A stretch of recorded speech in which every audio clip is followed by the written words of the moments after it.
Hello and welcome to Profession Session. I'm your host, Brody Vinson, and on this show I talk to all types of professionals, whether they be corporate stars, business owners, entrepreneurs, about the different types of things that have made them successful in their field so far.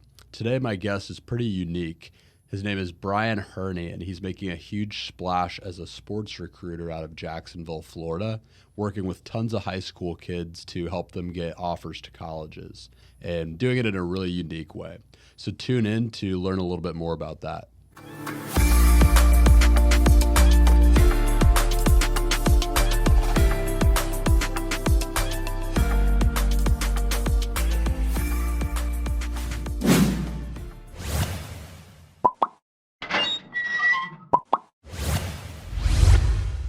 So we can kind of just get talking, get right into it. Just wanted to say thank you for joining me. Dude, I'm pumped, man. Andy, our mutual friend is Andy Varnes with, Varnes Media, and I've known you for a little while just because of our tailgate experiences, right? But, Yeah. He told me that I had to come on this, so I'm really excited to be here with you, brother. It's perfect. I'm really excited as well, and it's perfect actually that we met tailgating because it kind of leads into what you do a little bit. You work in sports yourself, and it sounds like you've had some really great success with your company. So tell me a little bit about how you got into that, just initially, like what led into it, what was kind of the background that you had there.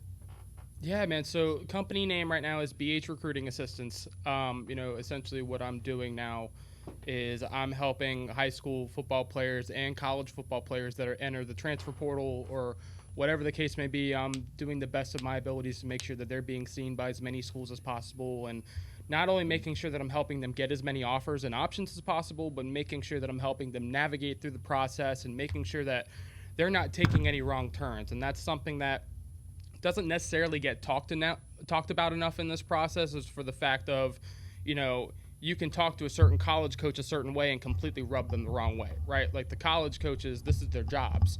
So they're going to evaluate these players every step of the way, not just with their film, not just with their size, not just with their grades, but their mannerisms, right? What kind of person are you? What's the culture like for this kid? So me making sure that I'm helping them in every avenue that I possibly can is super important. Football right now is my specialty. Every kid that I have right now is football. I've got over 80 different kids I'm helping currently. I put over 100 kids in college right now. We are planning on getting baseball started here fairly soon, which is something that I'm excited to talk about as well. I think we have a really good piece to the puzzle where, we have a good game plan here going forward with it, and that's something that's going to be launched here hopefully by the new year. So there's a lot of exciting things, but the biggest thing about how I got into this industry, I always wanted to be an NFL scout. That was always what I wanted to do. Football was always my passion. Really, sports in general was always my passion. Like anytime there was any kind of massive basketball game on, any kind of soccer game, whatever it was at the time, I was watching it. And, I knew that football was the biggest passion for me. I had a lot of knowledge about it. I always said, hey, like this is what I would do if I was in that situation. And then I would see head coaches do that or, whatever the case may be, right? And, ultimately, I ended up going to UNF, University of North Florida, for anyone who doesn't know what UNF is, for sport management. And, it's kind of funny now that I go back and look at it, and I tell my parents that if I could do things over again, I would have never gone to college. Because, Really? Yeah, man, because as far as sports management is concerned, don't get me wrong, UNF did good things for me. I had two professors in particular that really kind of took me under their wing, and they tried to introduce me to certain people and whatnot. But at the same time, with what I'm doing right now, with me having my own business, it really isn't something that I actually needed. I could have just run with this myself. If I would have known what I knew then, we would have saved a lot of money, and my student loans wouldn't be nearly as high as they are right now either. But as far as getting into everything, I had a couple different internships with my sport management program. I was an intern for Jacksonville University's football team. Of course, I picked the one university to go to in UNF that doesn't have a football program in Florida. Brilliant, Brian. So I had to go across the street to JU, who had a football team at the time. Unfortunately, they don't anymore. They had to cancel their program. But when I was there, got a lot of valuable experience working in their offices in the film department. I was at every practice every morning at 5 a.m. It was a lot to go with also working a job while making sure that I'm getting all the papers done and everything else that I need to do, right? And the thing about the sport management program is you need 2 different internships. So the first one was with JU, and I made it very clear to myself that I wanted to make sure that I did 2 different internships because you got to be able to expand the people that you know. You got to be able to expand your resources in this industry, and the more people that you know, the better. So I decided that I was going to go work with a quarterback training company, and I got linked with Coach Walker with DeBartolo Sports, and that's really how all of this got started. We were working with a lot of high-profile quarterbacks that were in the Division I realm. Mac Jones being one of them with the New England Patriots. Wow. And yeah, because he went to Bulls, right? Yeah, he went to Bulls, and then he ended up going to Alabama, and he worked his tail off at Alabama. Like, dude, his story is so crazy because you don't see it very often now. A lot of guys, they want to take the quick way out if they're not starting immediately, and he kept working and kept working and kept working.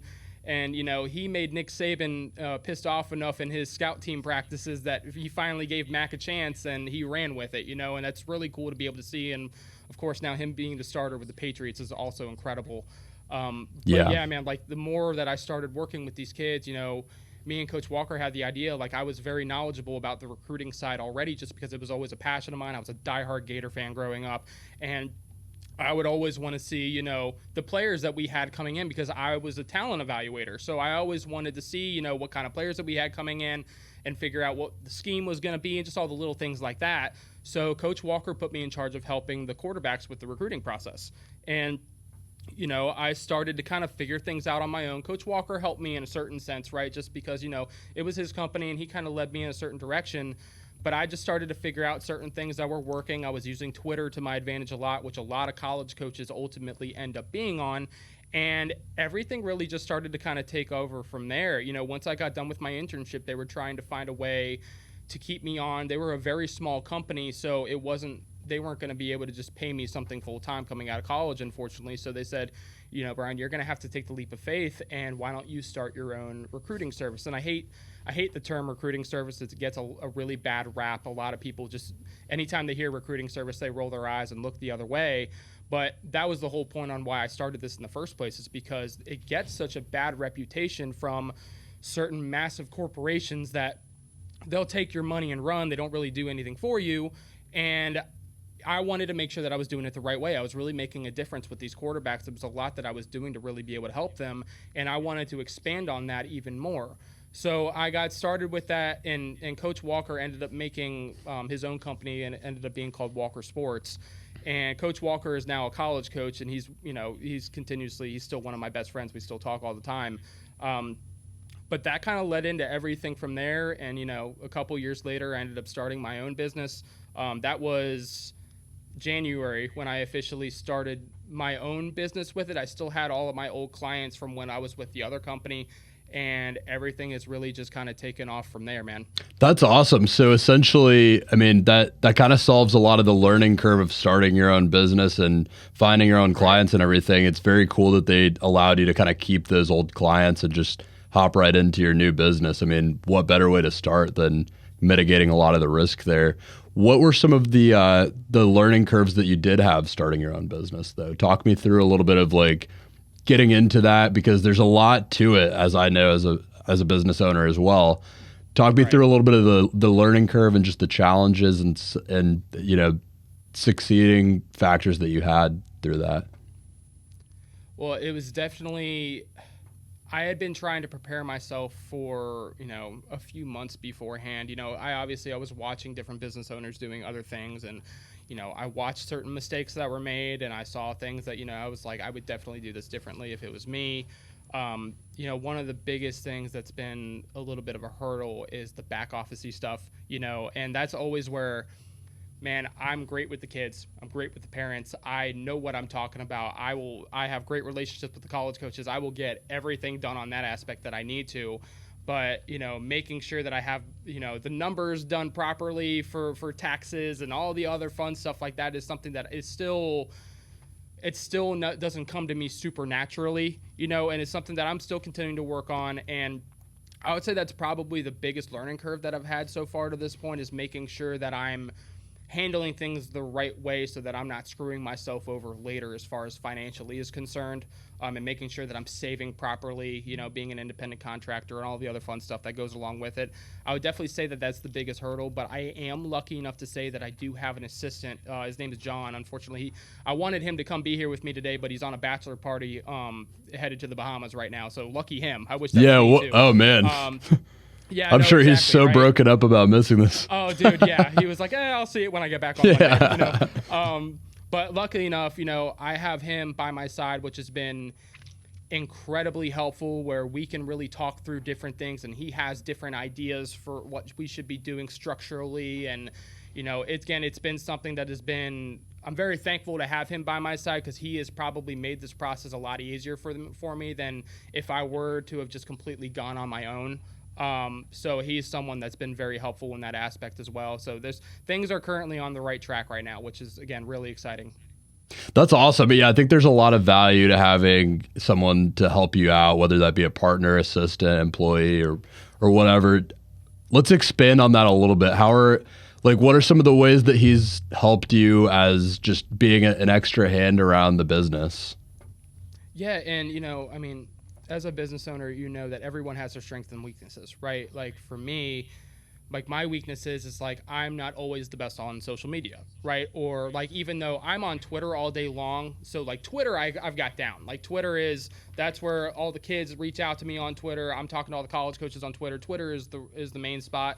But as far as Facebook is concerned, Instagram, all that fun stuff, man, it's just not in my wheelhouse, right? And that's something where he's been able to take over in certain situations with that. He's been very helpful with making sure that I'm managing my time properly. And that is I cannot express enough how good that he has been for me in that aspect. For instance, something that I do with the kids is I make sure that their highlight film is done properly. I make sure that it is absolutely spotless before it goes in front of a college coach, because when I was with JU, I've seen so many different guys miss out on scholarship opportunities just because their film wasn't done right? They had, where it ended up coming off as unprofessional just because the timing wasn't right on it, or there was too much dead time in between, or they just didn't have the right plays on.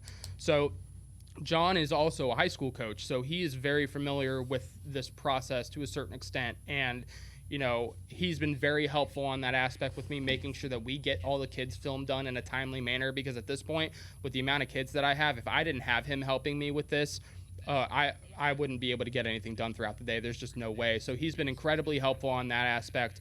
We're actually starting a camp series here in January. It's actually going to be held over at Bowles High School, or the Bowles School is what they call it, one of the bigger private schools here in Jacksonville, and where we've partnered with another company called B3 Better Performance, where we're going to be doing scouting combines, basically. Wow. And and it's something where, these guys work with all different kinds of NFL players, working on their combine, their speed and agility, all these different things. And the recruiting aspect, the recruiting dynamic brought to that, it goes hand in hand, because when you go to college camps over the summer, they want to test your 40 time and all these other things. They want to see what your measurables look like. So combining that together, that is something that John has really taken full force. I have a lot of experience with the camp cycle, but I wanted to be able to find an avenue to where I'm going to be able to pay him full time at some point. And that is something that he has really taken the bull by the horns, and he has done a great job with it so far to this point. We've still got a long way to go with it, but he's been very involved with making sure that he's helping with the sponsorships and all the other little things that go into this that really have a chance to make this special. So there's a lot of different things that he will do on my end. He also has been reaching out to kids. He's trying to get a little bit more into the sales side, I guess you could say. Business development. Talk to the kids a little bit more. Yeah. And there's a lot of different things that he has his hand in. And anytime that I have a tough decision that I need to make, or a tough conversation that I have to make, he's the first one I'm calling. That's awesome. Because he understands what I'm doing. He's very much in the loop on what my day-to-day process looks like. So he's always my go-to guy, which has been, again, it's very, very helpful to have that person by your side, just to even if he might not make a significant difference in what he's saying, just having the conversation and getting it out of your mouth and talking it through can sometimes just open up different doors that your brain wouldn't have thought of if you were just sitting there trying to think of it yourself. So, yeah, he's been phenomenal so far, and I'm very appreciative that he's by my side with it. No, that's so awesome. So a lot of things that we went over there, a couple things that stuck out is you talked a lot about making sure that players have their highlight reels done correctly. Could you talk a little bit about I guess just some tips around that, or what you see done wrong, how you try to kind of close that gap and do it correctly? Yeah, of course. So, like, I mean, as far as the process of it, if we're starting at the beginning of the season, let's say that we're starting week 1, okay? I want the kids, we have a little bit of a mixed bag to it where I give them a little bit of responsibility because it is their film, right? You still want them to be able to make sure that they're handling what they need to on their end. It's going to help them grow up. It's going to help them, get a little bit more mature with the things that they need to do too.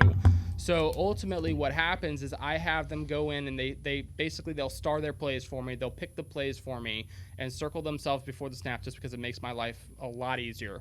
And once they do that part for me, once they get their film done on their side where they just pick the plays, that's where I handle the rest from there. So something that, like, for me, it's really important on my end just because I know exactly what the college coaches are looking for, right? So for me, maximizing the kids' talent and also their potential as much as possible while minimizing their weaknesses as well, while making it look professional. And that's the thing, the key word there is professional, just because they're applying for a job, right? This is their resume. The film is the resume. If the coaches don't like what they see on their film, they're moving on to snap their finger and they're not looking back. They're marking down their database on what they see and they're not going to think twice about what that kid's name was, right? So as far as making sure that it looks the way that the kids need to make it look, obviously, like, let's say I'll use quarterback, for example, just because I know quarterback is always kind of the hot topic, right? So, quarterbacks need to make sure that they're not having plays on their highlight that make them look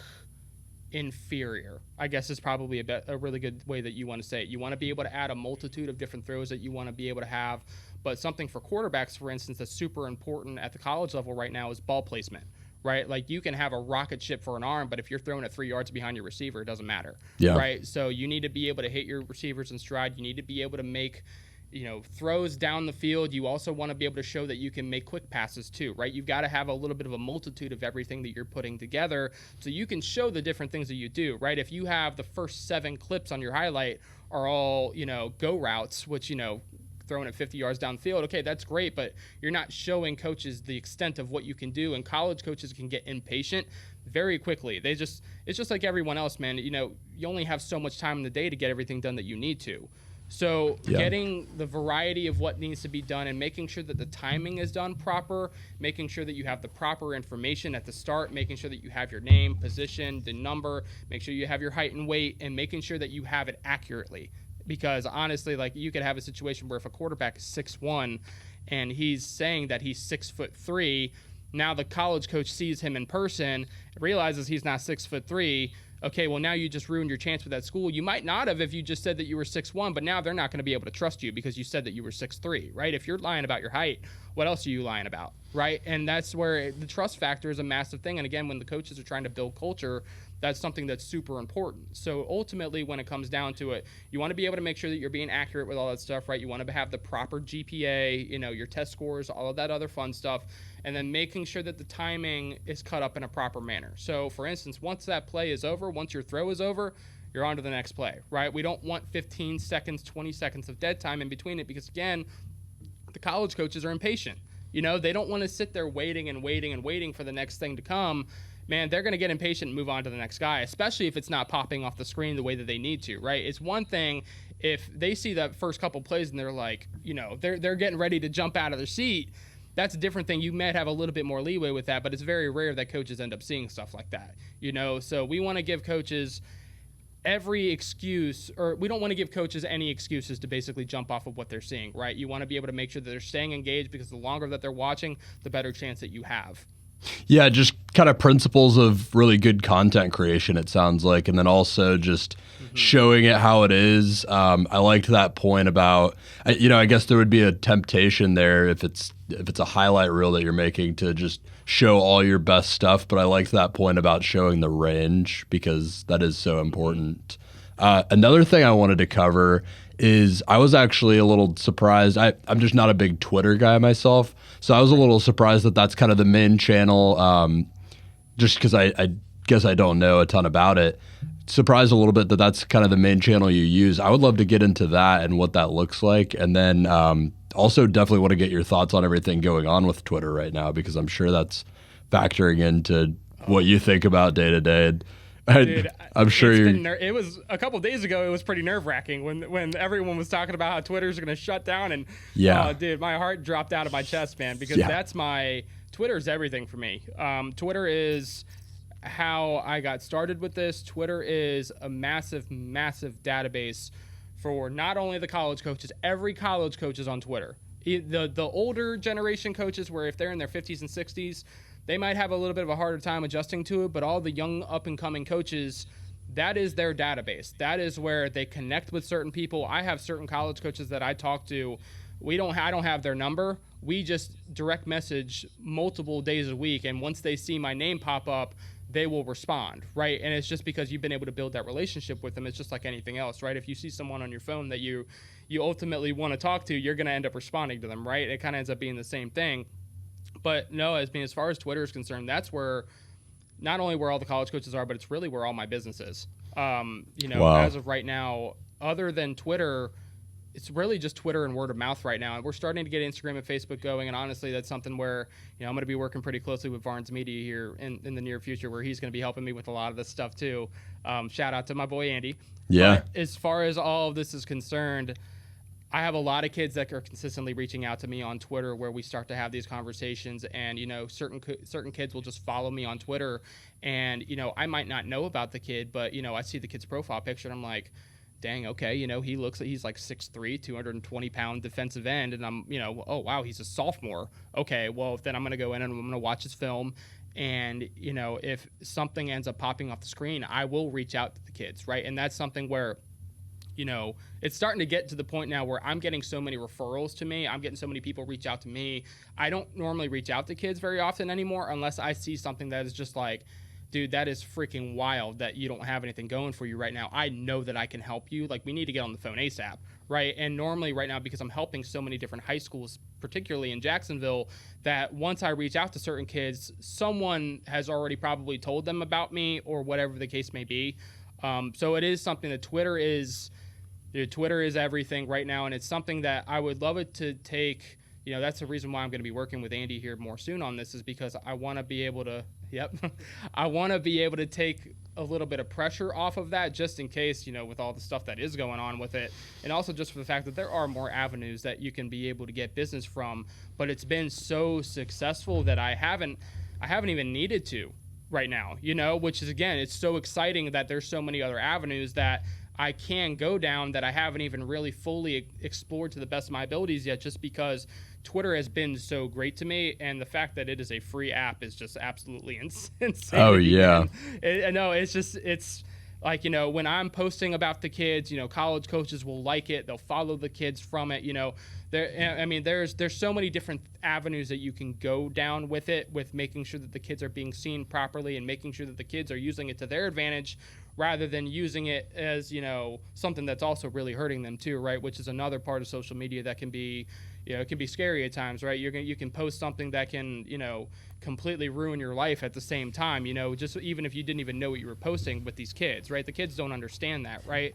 So making sure that the kids are educated on it and they're using it to their advantage, that's another big thing that I do to be able to help them navigate through the process, is to make sure that when they are posting on Twitter, let's say, for instance, I've got the last text messages I just had is a kicker that I'm helping right now over at University Christian, right? Like, so if he's making a kicking video for the kicking trainer that he goes with, he'll send me the video, and I will let him know immediately, like, hey, like, this is something that I think, based off the trajectory of the ball or whatever, the hang time, whatever the case may be, that this is something that a college coach is really going to like, right? I think that you should post this. Or, for instance, if it's something that I don't think that is ultimately going to benefit him if he just didn't have a good day, we're not going to post it, right? There's no point putting this in front of the college coach if it's going to hurt you, So making sure that everything is well-rounded and in the right mindset. I want the kids to be able to talk to me about it as much as they can. Not all the kids do, the way the kids are. They don't listen to their parents half the time, let alone listen to me, right? But then they end up finding out pretty quickly, like, oh, dang, I probably should have listened to Brian on that. I shouldn't have posted the fact that I ran a 40 time that was way slower than it should be. Even though Brian told me not to post it, I did anyways, and now it's affecting me, right? So there's a lot of different avenues to go with this, and making sure that we're continuously expressing the way that things should be done is incredibly important during the evaluation process. So there's a lot that goes into the Twitter side, not only just for the kids, but again, essentially as far as the business structure is concerned, Twitter is everything, man. I'm on Twitter all day long.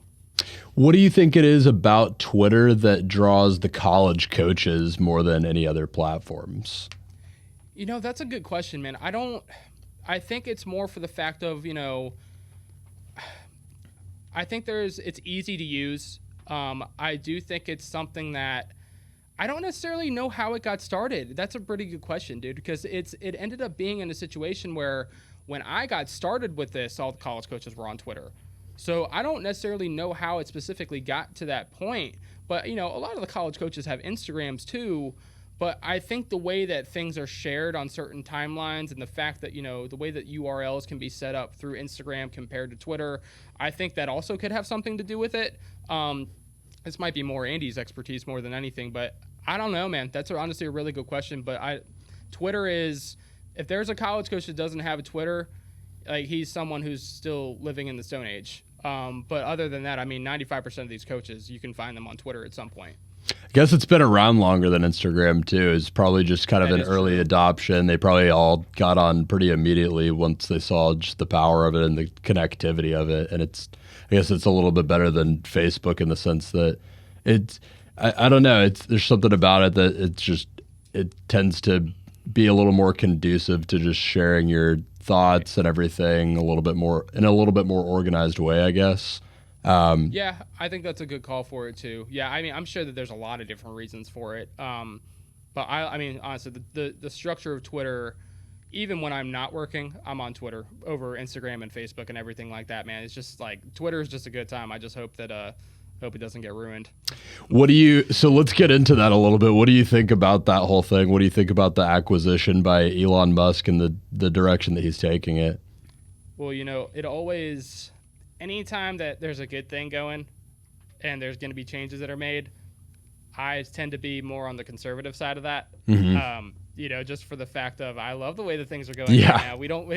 There's nothing that necessarily needs to be changed with Twitter because Twitter is such a massive avenue for me. Yeah. So ultimately right now, honestly, I think that he probably is making some mistakes. But at the same time, I do think I understand what he's trying to do. I think he's trying to recreate the culture. I think that he's trying to make sure that, there's no scandalous crap that's going on, right? I think he's trying to make sure that it's done his way and, things being done his way has worked for other companies that he has. So, him getting some time to do this the way that he needs to, it's going to have to happen that way as of right now. I'm sitting on the edge of my seat, I feel like every other week because he keeps firing more people and, there could be tech issues at any time where Twitter can get shut down. And it's like, it certainly makes my shoulders tense up a little bit and makes me sleep a little less at night. But at the same time, I think everything will end up being taken care of fine. I don't think it's going to end up being something where, Twitter gets absolutely shattered and it ends up being a complete disaster. I think he just needs a little bit of time with it. Yeah, I'm curious to hear what's your take on it, dude? I have a similar take. I don't use it a ton, so I guess it doesn't. I don't have the personal attachment as much, so I'm not suffering from the stress of it as much. But I would say, he's got a great track record with everything he's done. He's a really innovative thinker.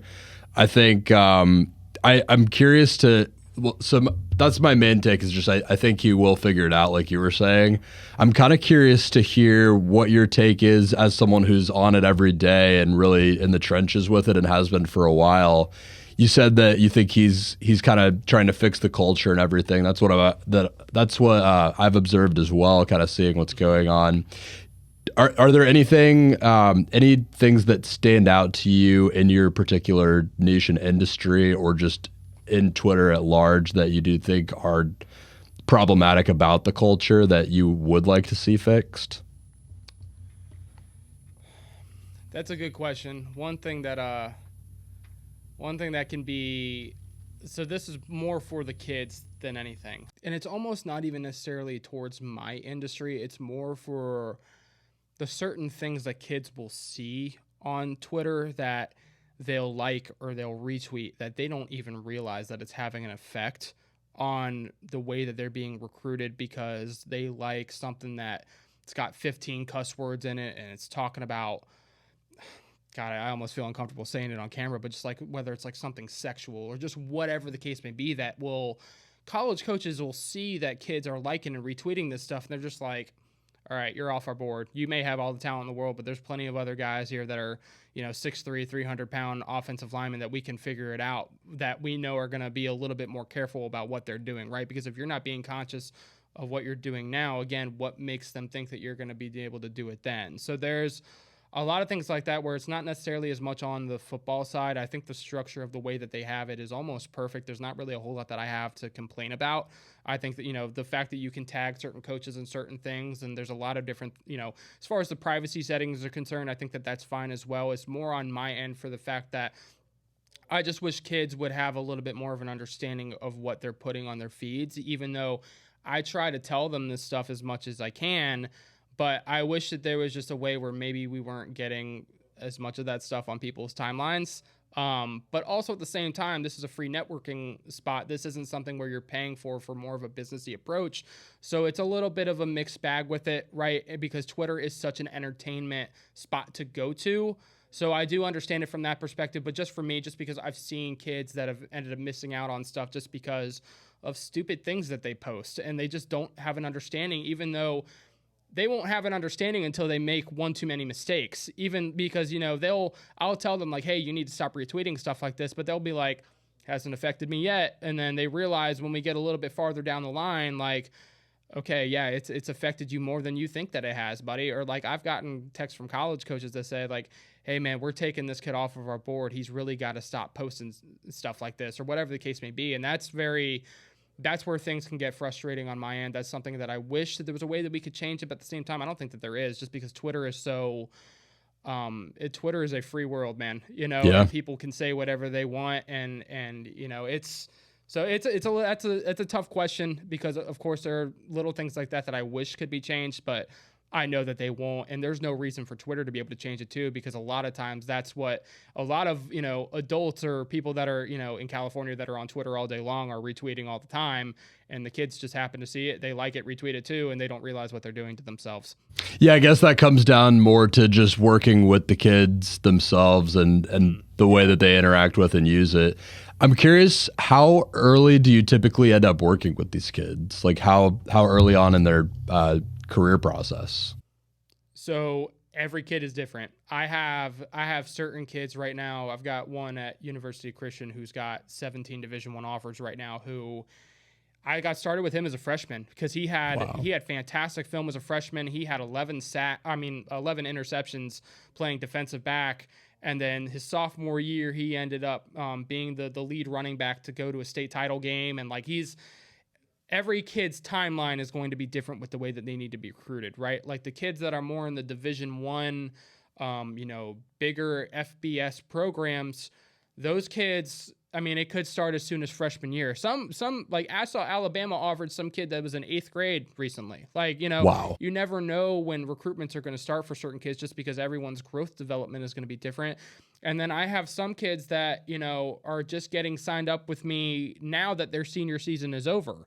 And I always say, the sooner that I can get started working with kids, the better situation that they're going to be in, because a lot of times the college coaches are ahead of the game too. They want to get started with things as soon as they can, especially if we're talking about higher tier schools.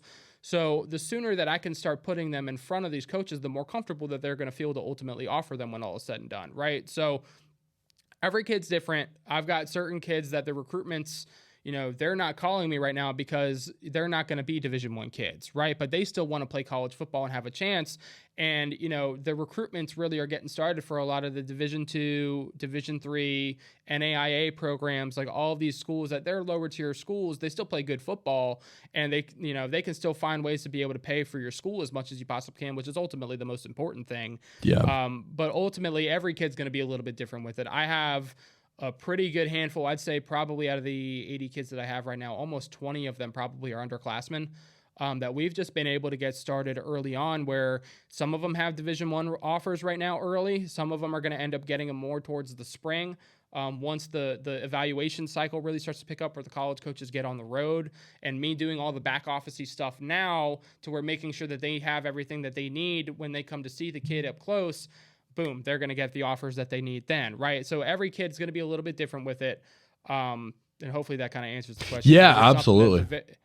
It's a broad sense, and there's the misconception that a lot of kids don't even realize sometimes that how many smaller schools that there are that you can still be seen by, and you can have options that, okay, maybe it's not playing the highest level of football, right? But you could be going to a campus lifestyle that is, that might be beautiful, and you still get to play the sport that you love too, So there's a lot of different angles that go along with it. But to answer the question, it really does depend on the kid. If I have a quarterback that's 6'5" as a freshman and he's slinging it all over the yard at one of the prominent schools, like let's say I'll use Bulls for example.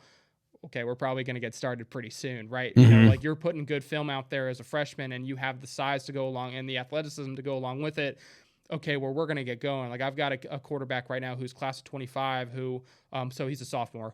And he doesn't have a ton of film yet, but he has all the athletic attributes. He's 6'3", he's 190 pounds as a sophomore, throws an 88-mile-an-hour fastball for baseball. So there are different angles that we can consistently use to be able to get kids recruited, even if they're not necessarily, they don't have the film yet, but I can at least make sure that I'm getting coaches on kids' radar if they have certain pieces of the puzzle, right? And ultimately, the film is what's going to get them offered. Of course. But we can get started early enough to where if there are pieces that we can use to our advantage, then we will use them, right? Just to be able to show that there are athletic attributes or whatever the case may be.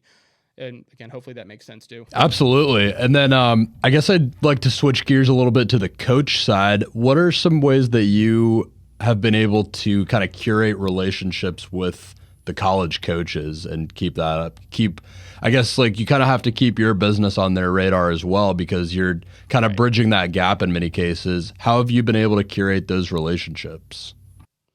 Luckily I've been fortunate enough that just because I've been watching football my entire life, just because I have a good knowledge of it, that the coaches have started to figure out that the guys that I'm putting in front of them are guys that they are worth evaluating too, right? And that's where it comes back to the way that I handle things with the kids and the parents.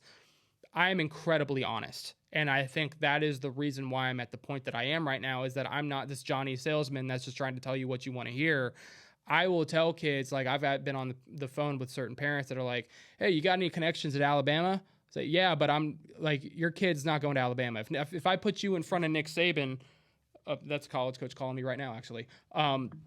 If I end up being in a situation where I'm putting a certain kid in front of a coach that is just, I know that they're not going to offer this kid, right? Nor are they even going to pay attention to this kid.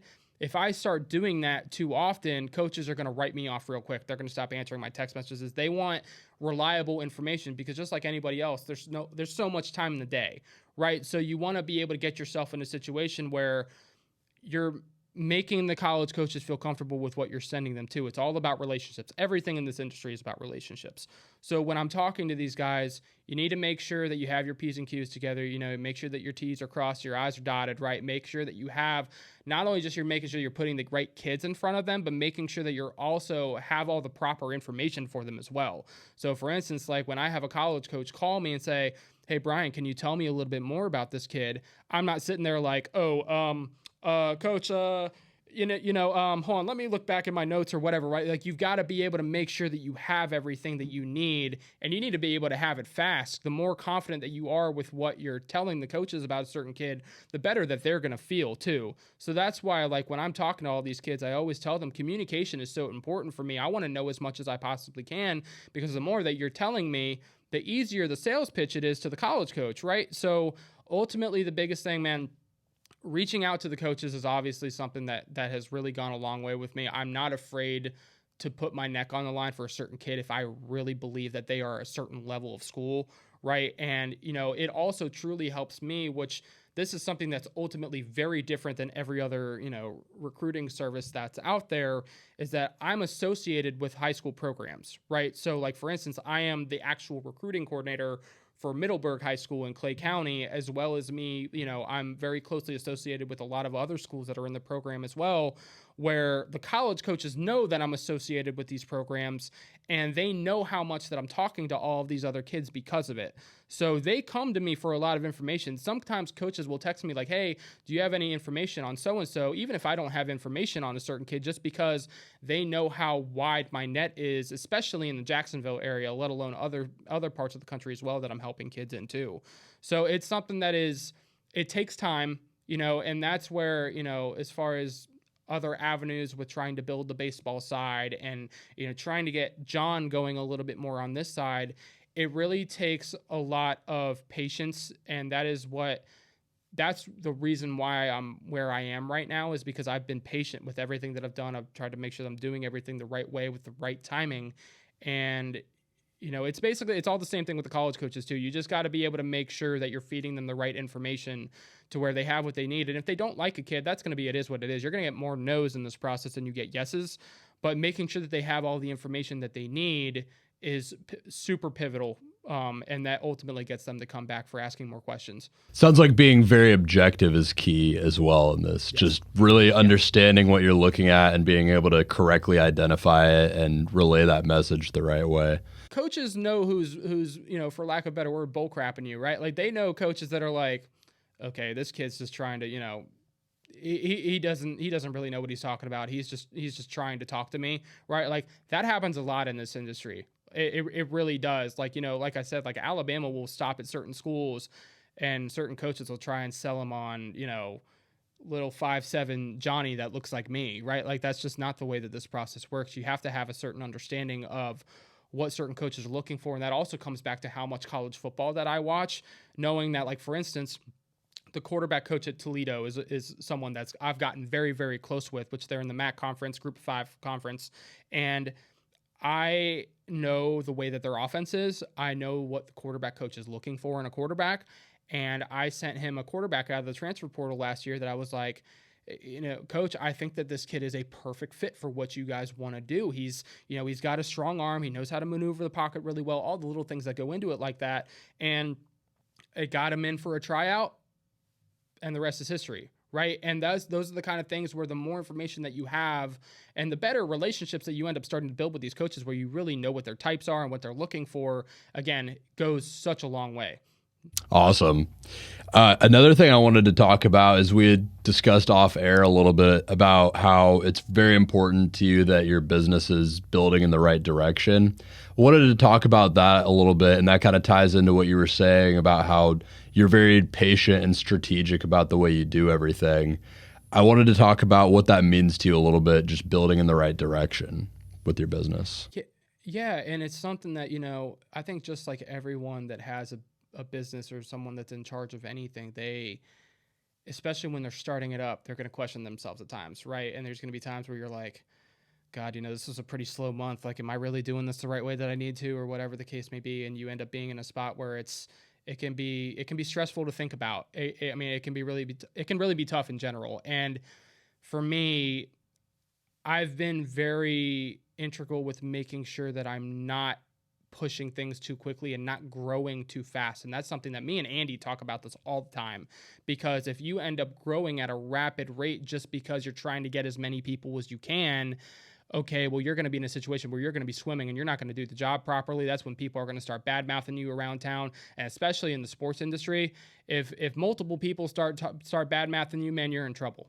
And so making sure that, like, for instance, that's where my honesty comes in, right? And when I'm talking to people, just like what I mentioned before, if Johnny whatever is talking about, hey, can you put me in front of Alabama, I'm going to have that conversation. And maybe they decide not to sign up with me at that point, but that's okay. Because if I can't do what they're asking me to do, I'm not going to have them sign up just to do it, right? So making sure that, for instance, like right now on the baseball side, I've been hoping for a while that I've been able to branch out to do another sport, but I was never going to do it if I didn't have the right person in place to do it, right? Or if I felt like the guy didn't have the right connections or the right structure with his home life and structure with the fact of what he's doing for his other job, right? Because that's the thing about, startup, whether that's with football or baseball or whatever sport it is, you got to start from scratch.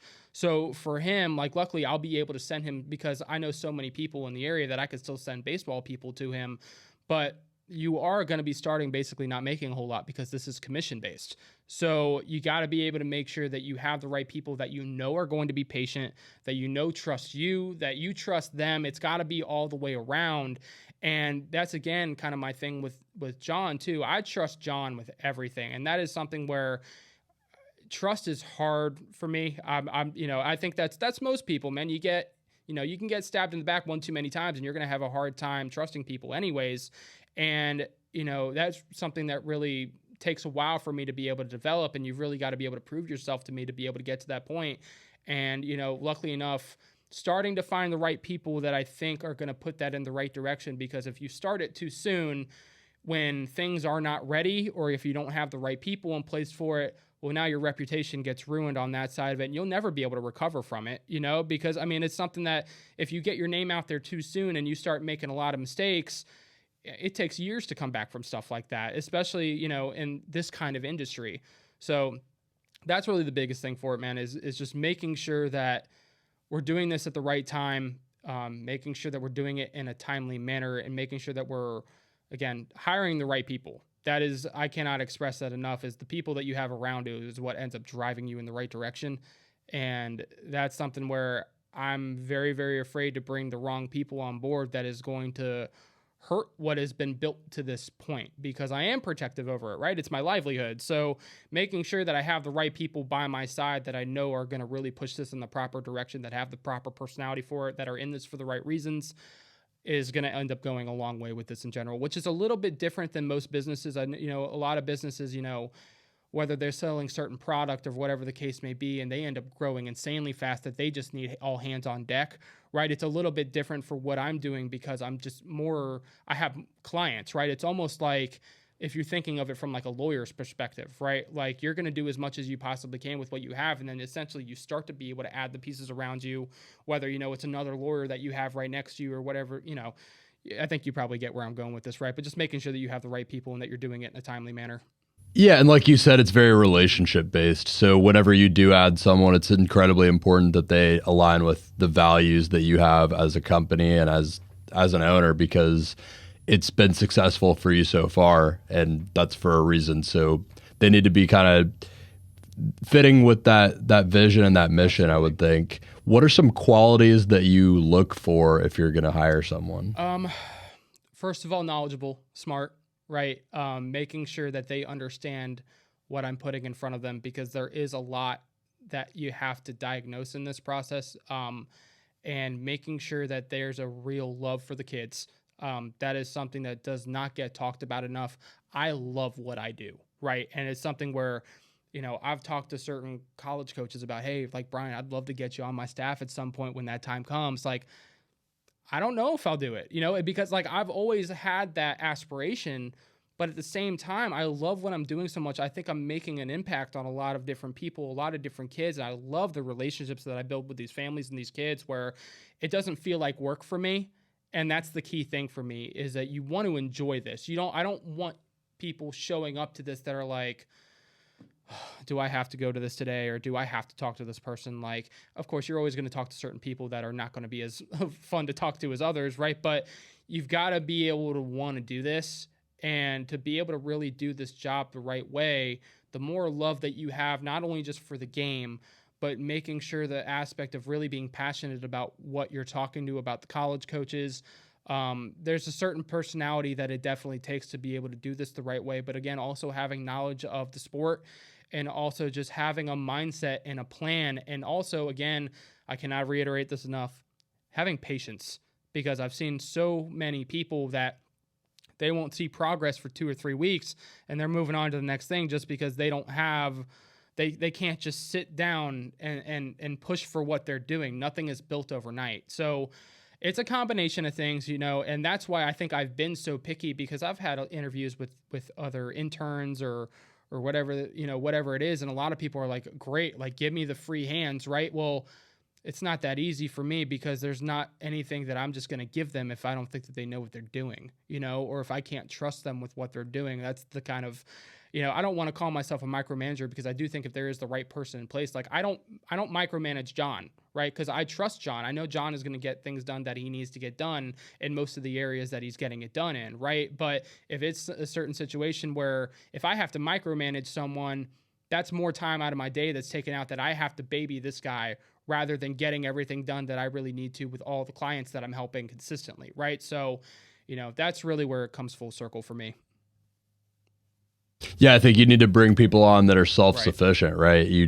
The whole point of hiring someone or bringing someone on is that they're making your life easier, or like the activities that need doing done in the business easier, and taking them off your plate and not replicating efforts. Being proactive too, of course, I want you to ask questions. If you're not 100% sure on something, ask me, because I would much rather you ask me 1,000 questions rather than you just do something just because you thought it might be the right way. You might have questioned it, but you did it anyways, and now we're in a screwed situation, right? Ask me the questions, but at the same time, I want you to, once you know the answer to the question, I want you to start being proactive. I don't want to have to tell you 10 different times that you need to do something, right? Like, make my life easier too, and I will make sure that you get paid more, right? Like that's ultimately the way that goes, and we will push it. Like, I will always take care of my guys as long as I know that I can trust them with what they're doing too, right? So it ends up working both ways. Makes total sense. Now, another thing I really wanted to get into is the subject of a lot of discussion the last few years. I wanted to talk about the NIL a little bit, and the impact that that's had on what you do, how you think about what you do, and kind of the day-to-day. I guess the best way to start with it is, could you kind of, from your perspective and your background being in the industry, give a little bit of background on what happened with NIL and what that's been like the past couple of years? So NIL has turned college football into a frenzy. And it is, some is for the better, because these kids, they work their tails off, and it is a full-time job with what they're doing. And a lot of people will say, well, he's getting a full scholarship, and you should see what my student loans look like. And that is valid, but these kids, they're not getting a salary for being there. They don't have a whole lot that they can just pay for when they're there, especially unless you're at an Alabama or a Clemson or something like that, where basically, you're going to have everything, affordable and handed to you anyways. But if you're at a smaller school, let's say even a smaller Power 5 school, I'll use I'm drawing a blank right now on a school, UCF. Okay. Like, it's just not that. Yeah, Go Knights. Right. It's just not that easy, and the NIL game, the benefits of it is that, again, the kids are going to be able to promote themselves. They're going to be able to get their own business deals. They're going to be able to do things in a manner where they are going to be able to provide for their families at home that might not be as fortunate as some of the other kids. Right. But you're also going to be in a situation where NIL is a problem right now too, because it's being used as a recruiting tool. And that is the total opposite of what it was supposed to be meant for. The NIL base was supposed to be meant for a Trevor Lawrence who wins a national championship as a freshman, but can't promote himself in any way, right? Like, you can't sell your shoes from the game, or you can't go sign autographs somewhere, or do your own podcasts with sponsorships and make money that way, or just whatever it is, right? And that's what it was meant for. And it's turned into this gray area where the NCAA basically was just like, hey, we gave you guys what you want, have at it, you handle it now. And that was a mistake. And it's out of control right now. If I told you the amount of money that some of these unproven high school players are getting to commit to programs right now, you would lose your mind. And all the power to the kids. Like, it's great that they are getting that stuff, but I think of it from a business perspective, right? Like, these are unproven kids going into college, where if you're thinking from the college coach's standpoint, it's almost mind-blowing the fact that you're basically writing contracts for the kids to be able to come in, which is one thing that has started to change, is that originally there were no contracts done. There wasn't anything like that. It was just it was kind of a frenzy. It was a free-for-all. And now there are it's a little bit more contract related. They found ways to be able to, there are loopholes that they've been able to find and figure out. What I am all for and what I love is when the kids get to campus, they do what they're supposed to. They work hard for the coaches. They work hard for the program. They produce on the field. boom, you should be getting money. You should be able to make whatever kind of car deal at whatever kind of dealership that you want, so you can go drive a Tesla around if you want to, right? Or whatever it is. But I don't love the fact of, and the biggest reason why I don't love the way that it is right now is because the kids get complacent once they get this money. And they think just because that they're the highest paid player on the entire roster right now, they can do whatever they want and get away with it. And it's not teaching them the right morals in certain instances. I've seen a lot of kids, I've seen a lot of guys get kicked off of teams right now because of things of that nature, or just they end up hitting the transfer portal because, they think just because of the highest paid guy on the team that they should be playing, and then they lose that work ethic. They lose that drive to be able, and these kids that we're talking about that end up getting these deals, they have so much potential. The potential that I would do anything on the planet to have, right? Like I am 5'6" on a good day, Brody. Like if I had another foot taller on me, if I'm, I can't even imagine what life would be like, right? But if you're doing it the right way, you're going to see the benefits from it. And it's something that I wish that they would find a way to adjust it. And I know that a lot of like highly profile high school players would definitely disagree with me on that. But if you do everything that you're supposed to once you get there, and I'm not even opposed to like a signing bonus once you get there, but just all the crazy deals that some of these kids are getting leading up to it where they haven't even stepped foot on campus yet. Like there's a kid who I heard the story that he took $50,000 from a booster for a certain program. And they said, we will give you this $50,000 up front right now and give you the next $50,000 once you commit. He took that $50,000, went to the next program. They said the same thing. We'll give you $75,000 if you do this or whatever. He took that money, and then he ends up committing to a completely different program that wasn't even any of the two, because they said, we're going to offer you $100,000 if you commit to us right here on the spot. Right. So like that's what we're dealing with right now. That's what the major college programs are dealing with on a consistent basis. And it is absolutely wild. There are more twists and turns right now than there ever have been. Now, as far as everything that I'm doing, I'm not dealing with it nearly as much, because as far as all the kids that I'm helping, I've got maybe 3 or 4 that are actually going to be in the NIL conversation. And honestly, there are times where the educational side of NIL is not given enough because it's still so fresh and so new. What the kids don't understand is, okay, let's say this car dealership is going to give you an NIL deal. Okay, they're going to give you a car, right? But you have to do this, and this to be able to maintain that you're going to be able to keep that car, right? And the kids are just like, is that in your best interest? Yeah, and also the kids are just like, okay, yeah, like whatever. Like they're not educated on, because they've never had a job before. They don't know. Like football has been their life the whole time. They don't understand the way contracts works. So they end up being in a situation where, there's one specific story. I'm not going to mention the kid's name, but he was over at Florida State, and Florida State was like, we got you an NIL deal where, you're going to be getting a certain amount of money from this place once you show up to this event, and this event. Well, he didn't show up to the events, so he didn't get paid. Well, there was so much miscommunication and so much confusion. The kid ended up leaving because he thought that people were lying to him, when that wasn't the case. He just wasn't educated on what specifically was being asked from him because it was so new and it wasn't understood at the time. So there's a lot of confusion with it. I have a kid right now who, I'm not going to say his name just because I don't want to, you know the way that it goes. But the kid was in conversations with a lot of different schools based off of NIL stuff. And it was something that he was actually starting to hurt himself because he was pushing for NIL money so hard, and he didn't have the leverage for it. I mean, it's basically just like any other contract, right? You need leverage to be able to get as much money as you can.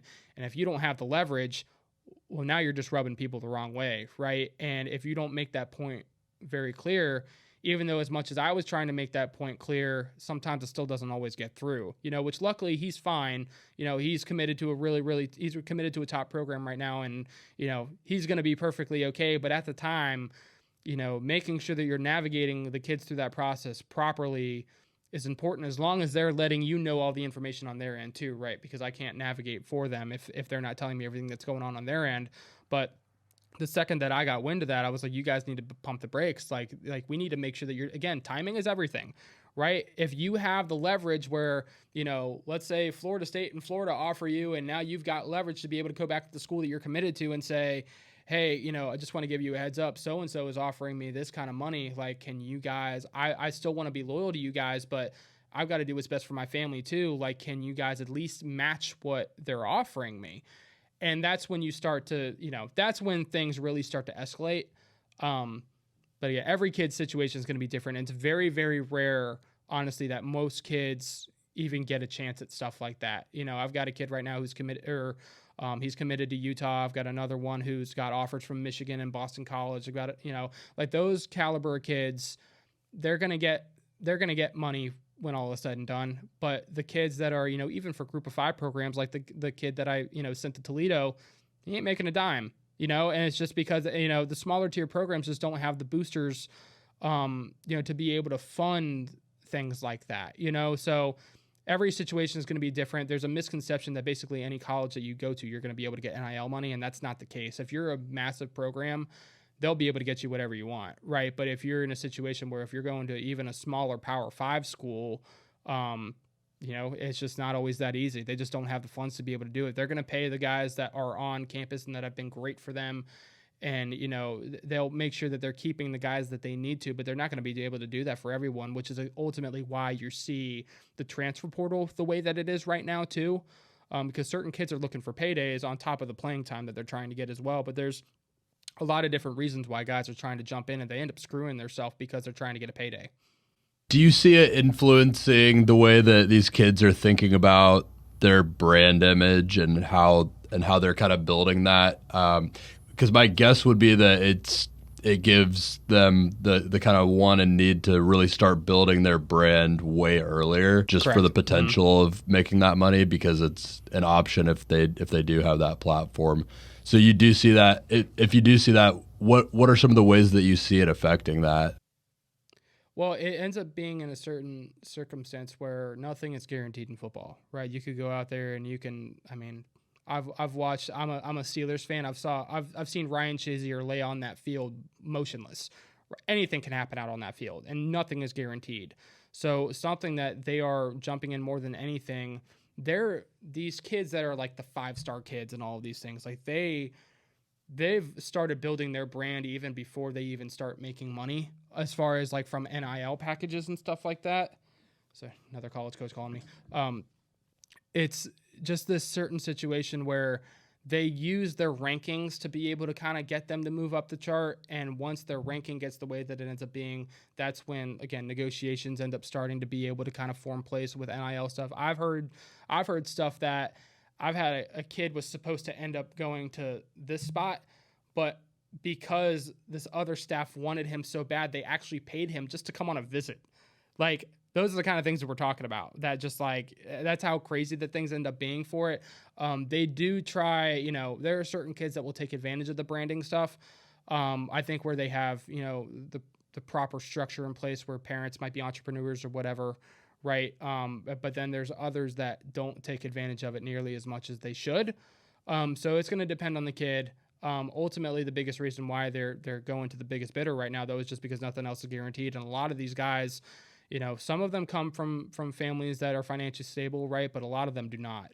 And they're going to they're not thinking big picture. They're just going, hey, I'm going to go to the highest bidder, and I'm going to worry about it later because I'm going to believe in my talent. But even though that's not always the case, because a lot of those guys at the next level have the same talent that you do. It's very rare that you're going in the first round of the draft, right? So hopefully that answers the question. Yeah, it sounds like a temptation to really go for the cash in more than anything else and avoid that long term thinking. Yeah, it's almost like they block everything else out. They'll obviously listen to the pitch of like, okay, this is a great location or whatever, but like the guys that are going to, again, the Georgias, the Alabamas, like, the guys that are committing to Miami and Texas A&M right now, it's all like, NIL is a thing. It's here to stay too. It's not going anywhere. Do you see that potentially leading into a downstream effect? I could imagine is that schools with more money will just start to have the better programs. I mean, I guess yes, to a degree that's already the case, but it could cause that disparity even more. Well, it's interesting because the way that they go about using their money is what's ultimately going to get them in the right direction. Because if they're picking and choosing which kids that they want to use it on, like if when you end up being in a spot where there's a certain kid that he does not care about what the program looks like. He is going to the highest bidder. Those kids happen to have a tendency to flame out. Not every kid is going to, right? Some kids are going to have the proper head on their shoulders to where they're going to make it work. But you have situations where, I'm just going to go to Texas A&M just because they're throwing the biggest bag at me. You see what Texas A&M is right now, right? I think they went 3-7 this year, or 4-6, something like that. They're not even going to make a bowl game, and it's because the culture of their program is a bunch of kids that are more focused on the money that they're making and know that they can get away with whatever they want because they just got all the money in the world, right? It's the NIL stuff is not made for it to end up being professional football, right? Professional football is a beautiful thing because the guys that are getting paid $12 million a year have the maturity to be able to handle it. Yeah. Right. They're grown adults, and even if you're 19 years old, you are still a kid. Oh, yeah. I know the maturity level that I had at 19 years old was not where it needed to be, and so, and that's a massive aspect of it. The culture is everything. If you're making sure that you're giving the kids you're giving the right kids the right prices for things, it almost ends up being like supply and demand at times. Yeah. What do you think the answer is for, it sounds like maybe regulation. What do you see as the answer for some of these problems that are forming as a result of it? Man, it's a good question because as far as the regulations are concerned, I don't know if they can now. The cat's out of the bag. Like I don't know if there's any way for them to be able to truly get a hold of it at this point. If they had started with regulations, I think they'd be able to maintain them.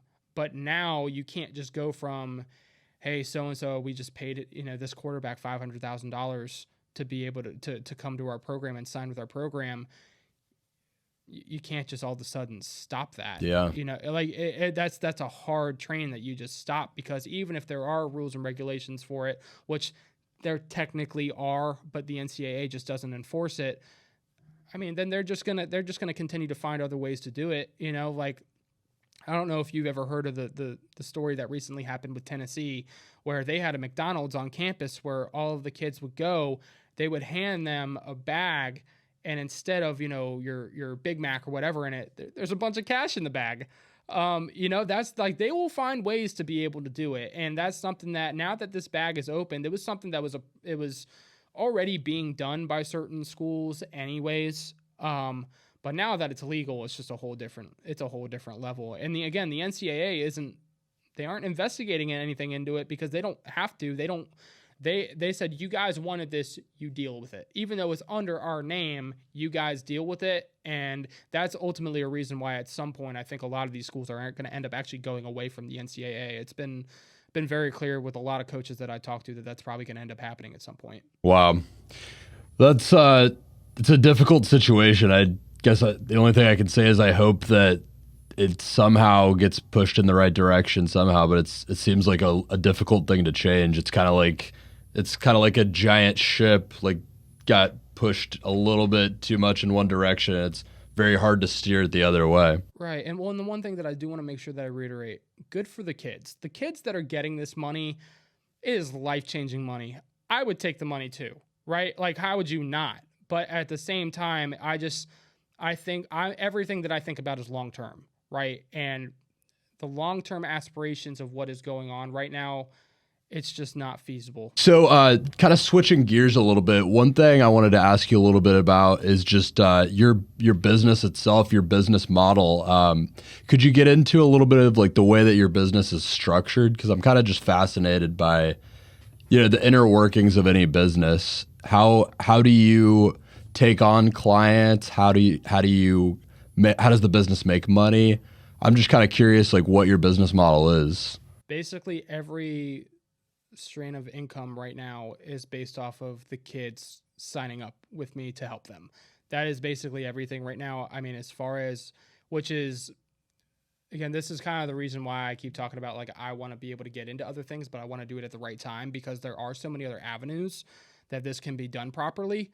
But right now, the way that this has been structured since, really for a while is the whole reason why I'm continuing to build. So there's only so much that I want to change with it, where word of mouth has been Oh God, man, it has been so great. I'm so thankful that it's been built this way, because you know that you're making a difference because people keep sending you their way, right? So for really, like, the way that the business is structured right now, the kids and the parents will contact me, whether that's, again, word of mouth or it's Twitter, and they will sign up with me just strictly just to help their child and make sure that they're being, just to make sure that everything is being done the right way, that they're being seen, the process being navigated properly, and everything of that nature.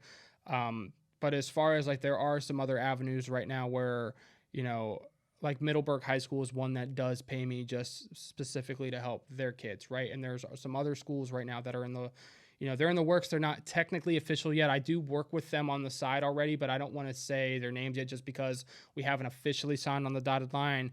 But there are other schools where it's going to be the exact same situation where it's basically a feeder program to where, I am essentially working for the school. I am going to be, quote unquote, helping them with, like, the recruiting coordinator type of operations. But it's also going to be a situation where, the parents can pay a certain extra amount if they want the extra benefits that come with the business, right? So there's a lot of different avenues that do end up coming along with that. Pardon me.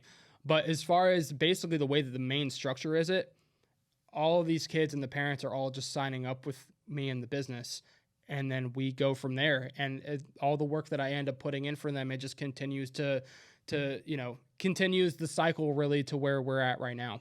Very cool. So I would imagine, you offer so many different types of things. I would imagine it kind of just starts with a conversation with the student and the parents to see how much they would like to get into it, how much help they want. And I would guess it's probably customized to each person because it's just so variable, right? They could be getting a little bit of help or they could be getting a lot of help, and it probably just looks like meeting them where they're at and figuring out what they want help with. Right. And the one thing that I will say, the price point, I have the same package for every kid. Okay. And the reason why I do it this way, the only one who gets differentiated from that is special teams, so like kickers and punters. And the reason why is because I'm so detailed with making sure that the film is done properly for these kids. Kicking and punting is a little more self-explanatory, right? Sure. You can see the kid kicking and punting. Like, I'll just say, like, hey, reorganize it this way and it should be fine, right? But as far as all this is concerned, the communication aspect is something that is so important with what I put in to be able to help navigate for the kids. That is a guarantee. This is something that, listen, it's not my fault if you guys are not communicating with me, right? But you are paying to be able to make sure that you can use me at a resource 24/7, 365. I was answering text messages at 1 a.m. last night. That's the way that I want to do this, because I want to be able to help as much as I possibly can. And anything can happen at any moment. I was on the phone with multiple kids during Thanksgiving because, the college coaches don't sleep. Yeah. So, I still have to make sure that, hey, this college coach just reached out to me here. What do I say in this situation? Boom, I'll type something up for him and make sure that he knows the proper way to respond, right? Or, it's not just about making sure that I'm talking to certain coaches about certain players, right? That is obviously a huge piece to the puzzle, just because it's something that there aren't many people that have those kind of resources, but making sure that we're lining everything up the way that it needs to is ultimately going to end up being a kid that, maybe you would have had 5 options if I was just talking to schools about you. But now that we're lining everything up and we're communicating and we're navigating this the right way, now you've got 10 offers, right? And that's where I've seen things change. I've got a kid right now. I'm not even going to say where he's committed to because I don't want to do the kid like that. But he might be one of the worst communicators I've ever dealt with in my life. And he still had 4 offers before he decided to commit, right? But I still, to this day, think that if he would have kept me in the loop on a little bit more about what was going on, he probably would have had 8 offers by the time that he would have committed, right? And maybe he would have committed to a different school. He's at a great spot. But, and he ended up getting the spot. That's why he decided to commit, and I was a part of that decision. But at the same time, I can help more, the more that they will let me help them, right? So, like, the more that they're keeping me in the loop, bless you, by the way. Thank you. The more that they're keeping me in the loop on what's going on with them, ultimately, the more that I can help them. The process ends up being so much more effective and so much more efficient the more that we're all on the same page, right? Whether that's again, just talking to the coaches or making sure that they have an idea for who's coming to see them during the spring evaluation period, right? Or once we get to summer camps now, making sure that we're managing our time properly, and not only our time, but making sure that we're managing our money too. Traveling is not cheap right now, so making sure that you're going to the right places where the college coaches really actually want to see you, where you're actually going to have a shot to get an offer at, right? So there's a lot of different avenues that ultimately that I make it very, very clear that I have a formula that works, and that is the reason why I normally have one package. And if you don't like that one package, there are little things like, I do some consultant work, where there's some consultant fees, and like I do have some things where if you just want a film package, I will just do your film. Those are very strict packages because that is what you're paying for, right? And a lot of times people will try to be like, well, can you come on, like I have a package for a reason, right? Like everyone has to do this for a reason. But it's something where, as far as most of it is concerned, the film side is so important no matter who the kid is.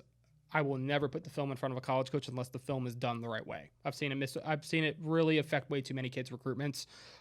So as far as the structure of it is concerned, I do have one package. Now the prices will vary at times. Just because there are certain situations where, let's say I get started with a kid and, we're going for 18 months. Okay. Well, there's a certain price point for that. And maybe the longer that it goes on, at some point I am going to have to drop the price a little bit. Sure. Right. Just because, for instance, if I only have 3 months to work with a kid right now, okay, well, that price point is definitely going to be different than it was for the kid that's working for 18 months. Right. But I always do say, you're paying for what you're getting. Mm-hmm. Like the sooner that I can work with you, the more guarantees that I can give you. I can never guarantee that a certain school is going to offer, right? That's not what I can guarantee, but I can guarantee that they're going to watch. And the more schools that are watching, the earlier on that they're watching, the more offers that you're going to get, right? But also at the same time, if you have a kid that, like, for instance, I just had a kid sign up with me yesterday who is a senior. And I made it very clear, like, listen, the amount of guarantees that I can give are substantially lower than they would have been if we would have done this time last year or even 6 months ago before the season started, because now there's not a single college coach that knows about you, and I have to start completely from scratch. And this isn't a situation where it's very, very rare that I just put a kid in front of a college coach and he's just like, boom, all right, he's got an offer within 10 minutes, and then we go from there. That's not the way that it works. They need to do their background checks. They need to make sure that you're going to be a fit for what they do, and they're going to want to talk to you and all these other little things. They got to have staff meetings to make sure that everyone on the staff believes that this kid is going to be a fit for the program. It's a long process. And the sooner that I can get started with kids, the bigger impact that I can make. If for instance, just like the kid that signed up, that kid's going to be fine. But it's all about your perspective and the way that you're looking at it too. Because if we're this far out and you're going to be really picky, you're not going to have as many options, right? But if you're going to let me go to work and talk to as many people as I can, and then we'll sort it out and figure it out later, then that's when people end up seeing the most out of this. So again, every kid's going to be different. Every situation's going to be different. But as far as the structure is concerned, yeah, the biggest thing, everyone more times than not gets the same package, just because the formula for the way that I have things, it works. And I don't want to go off of that formula to where it's not going to be as effective. And then again, we're sitting in a situation where someone's not going to be happy. Yeah, I think there was a really good point in there at some point where you talked about how they're all going to so the communication is very key. I think this is the case with any kind of service. It's definitely something I've observed. The communication is key, and you get out of it what you put in. I mean, if I'm ever outsourcing any kind of thing that I do, I'd really try to make it a point to give as much clear communication as possible and follow-up, because, I mean, you could have the best service in the world, but if you can't communicate what you're looking for and how it's personal to you, you're not going to get what you're looking for. And so many people have the misconception that any kind of service that you are using, you just you sign up and then it's done from there. It's just hand it off and set it and forget it. But I really don't think that's the case. I think you really get what you put in for anything. Right. Yeah, it's just not that easy, and it's like again, that's where my honesty comes in with the parents and the kids, because, I have certain kids that will get signed up with me early, and, they've got really good builds to them as sophomores, and you think that they're going to continue to grow, and they don't grow, right? So, like, I'll start off talking to Division I schools, I'm not getting the feedback that I want. Like, I do believe in this kid's talent, and I think that he has a chance to grow, so keep an eye on him, right? Then he doesn't grow.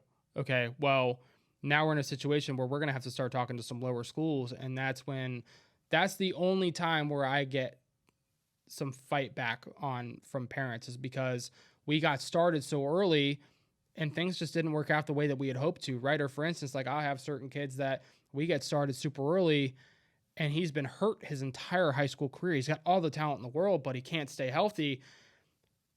There's not a whole lot that I can do from that, right? Like, not only do we not have any film, but we can't get any athletic verified testing numbers. There's not another sport that we can point to.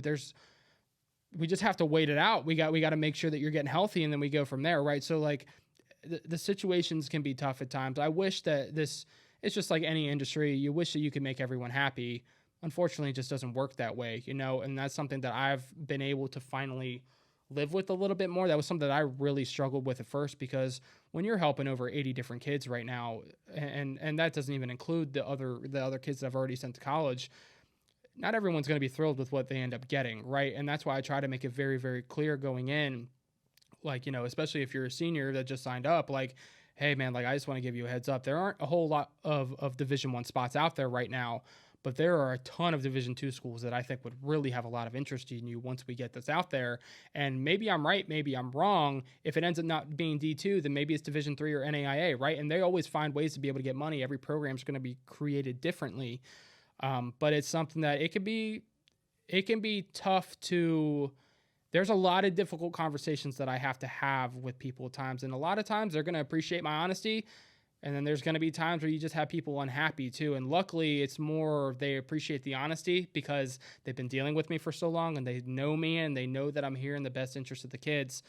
But then you also have others that just don't see it that way too. And, and that's always unfortunate. But, again, luckily 95% of them understand where I'm coming from for the most part. And I've been able to teach them enough about this process that they truly get what I'm saying when that time comes. But it's a really unique and interesting process that takes a lot of patience for the kids and the parents. It takes a lot of, like I tell the kids, if you work your tails off this off season and you put on 20 pounds and you focus on your diet and you work on speed and agility and whatever, every kid's going to be different with what they need to. And then I'm doing what I'm doing on my end, buddy, we're going to be just fine. Right. But then if you're also, I'm doing everything on my end, but you're, sitting on your couch eating potato chips all summer, I don't know what you expect me to do. Like if your body isn't growing the way that you need to, everything is based off potential. So you got to be able to make sure that you're doing your part too. You've got to work for this too. It can't just be all me. So there's a lot of different angles that you end up having to teach the kids with it. I don't even remember how we got on this conversation, man. I couldn't tell you either exactly, but I did have one kind of little point of expansion I wanted to go off of there. You kind of talked about how there could be these difficult situations where maybe someone has unrealistic expectations or you've got to have a difficult conversation. And you said that you struggled a lot with that early on. You've kind of come to accept it a little bit more and be able to handle it a little bit better.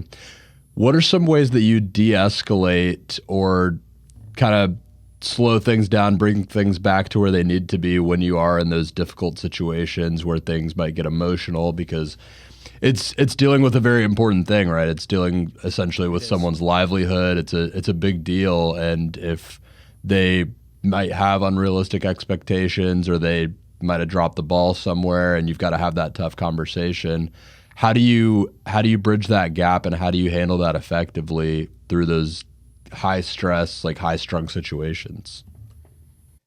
No matter what, best way I can say this is that every person's going to be a little bit different with the way that I have to handle it, because that's where the communication aspect throughout this process was super helpful for me, because I get to know the personalities of the people that I'm dealing with. And there are certain ones that I can just have brutal honesty, and I know that they might not be happy at that moment, but the next day they'll call me, apologize, they'll think it over, they understand what I'm saying, whatever. And that's, man, I've constantly tell all of my kids and my parents, this is a family. Like, this, what I am dealing with for them is stuff that is, again, this is their children that we're talking about, right? This is their lives that we're talking about. And if I'm not honest about what is happening, then You get what I'm saying, man? Yeah. Like, as far as like, no matter who I'm talking to, I'm going to be honest. Now, there's certain ways that I have to word certain things with certain people so that it doesn't end up turning into this, it doesn't end up turning into something over the top crazy. But everyone's going to be handled a little bit differently. But the most key component is just being honest. And if that's something that I can go to bed at night and be comfortable with, that I've done everything that I can for this kid and that I'm handling this the right way, because I can't always, be the magician that gets the outcome the way that we all want it to, right? I've got some kids that they get their dream offers and everything is super happy and dandy. I've got a kid over at Bishop Kenny right now where literally his top 3 schools on his entire wish list were the Naval Academy, Davidson, and Penn. And Davidson offered him.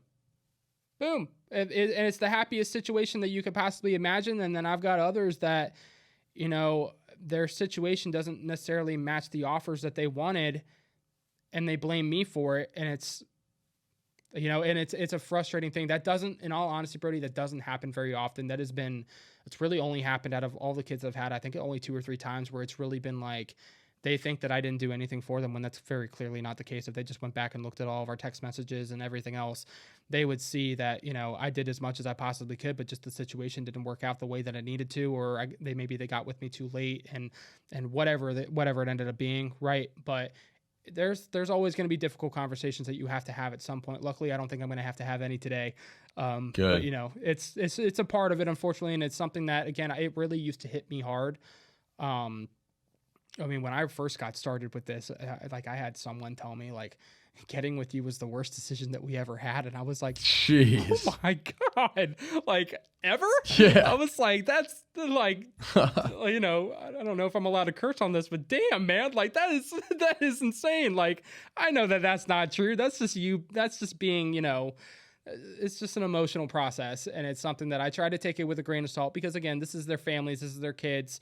And, not everyone is going to get what they want. And again, that's why I'm so honest with everyone from the jump that I'm going to do everything that I can to help, but there's not a guarantee that everyone's going to get what they want, regardless of maybe you just don't have the talent level that the school is looking for. Maybe you're just not a fit with what the schematics are of the school.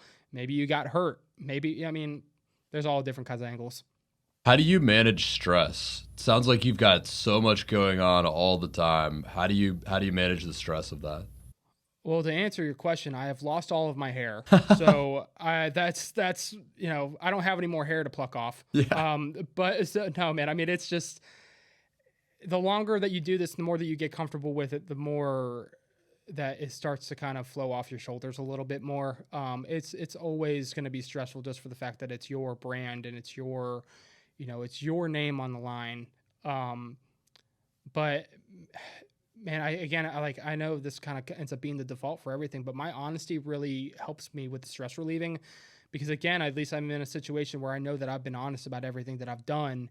And that ultimately does relieve a lot of the pressure that, that for the situations that you're going to encounter at times, so dealing with the stress is not always easy. You're going to have days where you're just, put your head in your hands just because there's a lot to do or maybe you're not getting answers that you want from certain college coaches. It's all going to be different days, but no, I'm not sure if there's a really great way that I can answer that. Honestly, Brody, because it's not like I'm going to yoga or I'm not, half the time I don't get to go to the gym to go, burn off any steam half the time either, which God, I dearly miss. I'm hoping that once I can get John officially going full time, that I can finally start getting back to the gym again and get a little bit more time to be able to do that. But as of right now, it's just continue to keep moving forward with everything and, get the results that you're hoping to get. And, everything will take care of itself from there.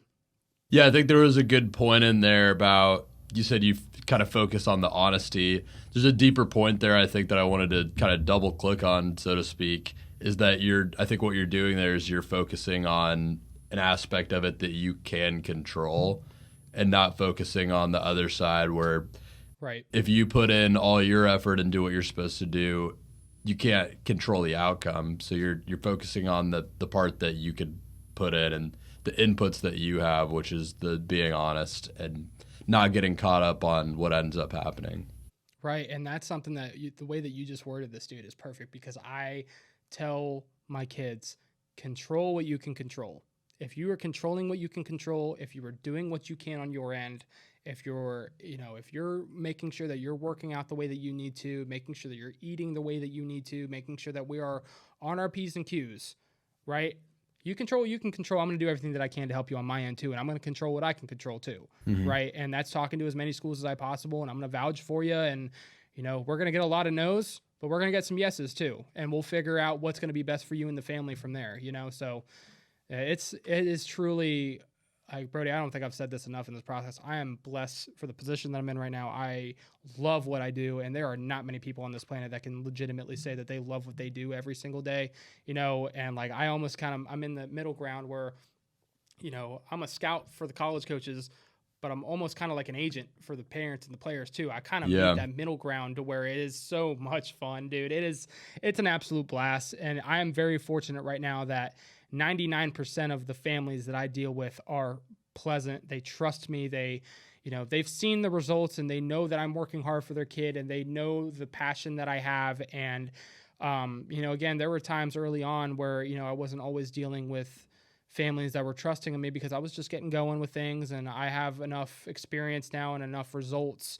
And I know what I'm talking about enough now to know that, I don't have many issues like that anymore, thankfully. Right. They're always going to happen occasionally, but, it's, very, very thankful for where things are at right now, man. It's a lot of fun to be able to wake up every day and see a text from a kid saying, so-and-so just offered me today. Right. Or I had 4 kids get offered yesterday, That's it's awesome. just, it's a lot of fun, man. It's exciting to get on the phone with kids when they're, of course you're going to get the frustrating phone calls, right? I can't believe so-and-so across town just got this offer, whatever. But then they'll call me an hour later, borderline crying because they just got their first offer too. Right. So it's something that's incredibly rewarding, for 90% of the kids. Right. And, and then they know what you're doing for them too. And they have an appreciation for it. And, that's not everything, right? Because I know what I'm doing to be able to help. And I know that I'm doing everything that I can. But then when you get text messages from parents saying we couldn't have done this without you and we can't thank you enough, and just all the kind words that you get on the daily too, it's something that, and again, that's what makes it to me where even if I did get that opportunity that I thought was my dream back in the day, I don't know if I would, because I have so much fun with what I'm doing. And obviously I have clients, but I also know that I'm not working towards a higher up right now too, right? I know that I'm my own boss. I know that, there's, if I keep doing what I'm doing, I know that there's going to be job security. So there's a lot of different things that you end up pointing to with this, but again, very thankful for where I'm at right now. I love to hear that. I always love to hear someone being so passionate about what they do. I think it's really cool that you get to be, like you mentioned, you get to be involved so much on both sides of it. You get this holistic kind of picture of the entire industry, really, and you get to be involved across the whole thing and really soak all the way into it. And I think that's really cool. And one thing I was going to add is the direction of the company right now. I know this is something we haven't really gotten into yet, the 3 to 5 year plan, right? You read my mind. It's the next thing I was going to say. Is that where you were going, yeah. dude? Yeah. We're on the same page. That's funny. There's a couple of different routes that this could end up going, and this is where I'm really excited to get the baseball side of things going, because it wouldn't surprise me 3 to 5 years from now if this is a legitimate sports agency. It wouldn't surprise me if this is a legitimate scouting agency where teams are paying us to scout too. There's a lot of different ways that this could ultimately go down. And what I think that it's going to end up being, I'm more on the 80% of thinking that it's going to end up turning into a sports agency if everything continues to go in the right direction and I hire the right people and we have the right situation around us. Because once the baseball side gets started, I'm starting to work with kids that, more and more talent, right? And, if they do everything that they need to at the college level, if everything always has to go perfect to be able to say that you can get to the NFL or even any kind of professional league. If they do what they need to, they already know that they can call me, right? And that's something that, obviously you need to get approved by the NFLPA and everything like that, but there is a plan in place for at some point when that time comes that, we'll try to figure out to make that happen. But if we're talking on the baseball side, I mean, dude, kids can get drafted out of high school, which makes the timeline speed up significantly faster. for the quarterback that I'm helping that also throws an 88-mile-an-hour fastball. Okay, well, now if I've got a baseball guy, I can send him to the baseball guy and he can work his magic. If he decides not to play football because of how special of an arm that this kid has, by the time that he's a senior and he's throwing 95 miles an hour, it's still a win-win, and it's something that is not only just for the kids, but for us too, So it's something that the plan on the football side, that's always kind of been, what I could see it going towards. Getting the baseball side going the way that I hope that it goes is going to be astronomical. And, and this is another thing, again, if we're just talking about the business standpoint here, that the kids playing baseball, Brody, I don't know if you ever played baseball. Baseball is an expensive sport. Okay. All the traveling that you have to do for it, all the different equipment that you have.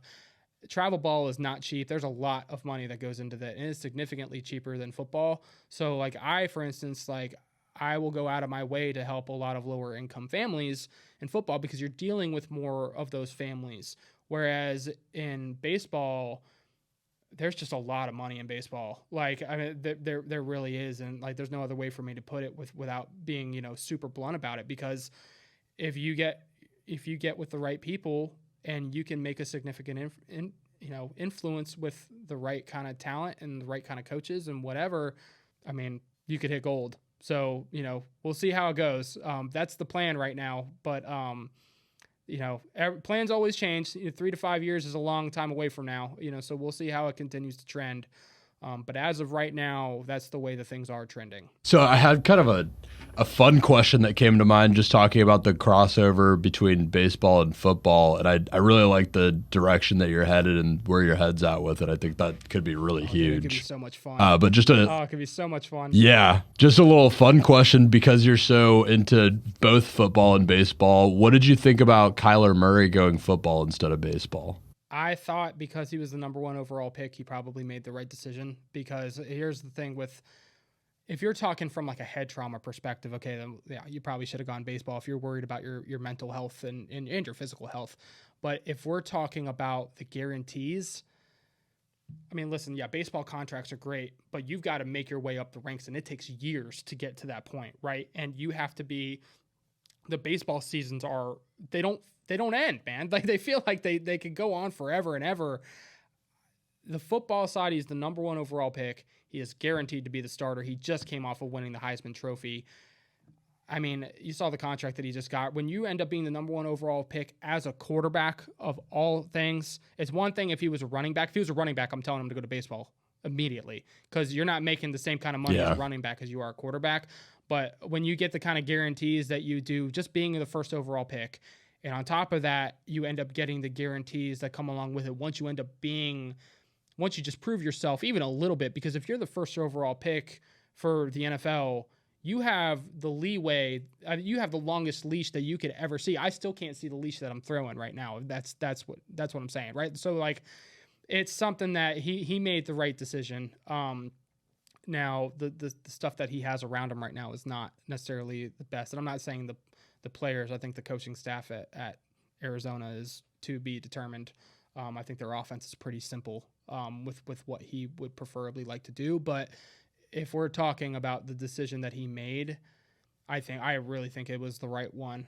There was a lot more guarantees with you becoming the starting quarterback and getting guarantees in your contract, being drafted by Arizona as the number 1 overall pick coming off the Heisman Trophy, than you going to play baseball, which was always your second sport.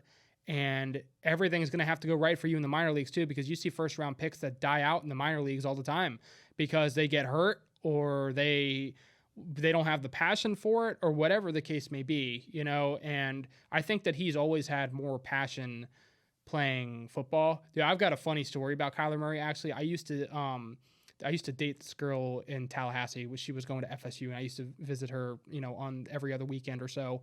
And I went up there and, we were at a Chipotle, and I looked out of the corner of my eye and there's Kyler Murray. And this is when he was at Oklahoma, right? So he was, he wasn't the super well-known name yet, but I just know him just because I'm the football nerd that knows everyone.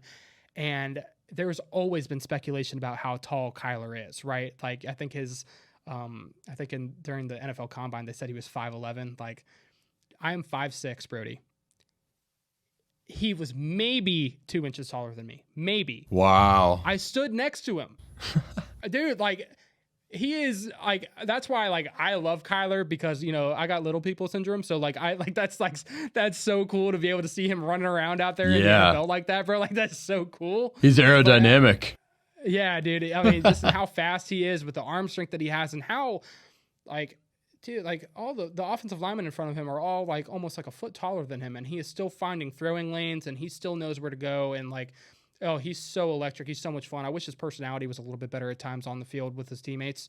But he's an interesting one, man. Like, it's just, when I saw him live that one day, I was like, that is insane. He's as good as he is for being as short as he is. You know? Yeah.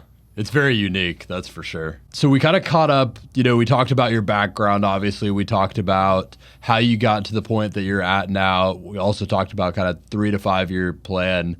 I'd like to kind of take a second to ask you a question. This is one of the questions I ask in every interview. Kind of being where you're at now, if you could go back in time and talk to just a younger Brian as you were first starting the business, or maybe even in your first internship, kind of getting into this industry, whatever point makes more sense. What are a couple, just having the wisdom and the knowledge that you have, having gotten to this point, what are a couple things you would tell them to do differently?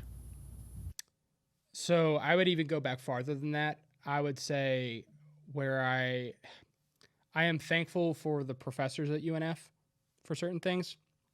I would not have gone to UNF.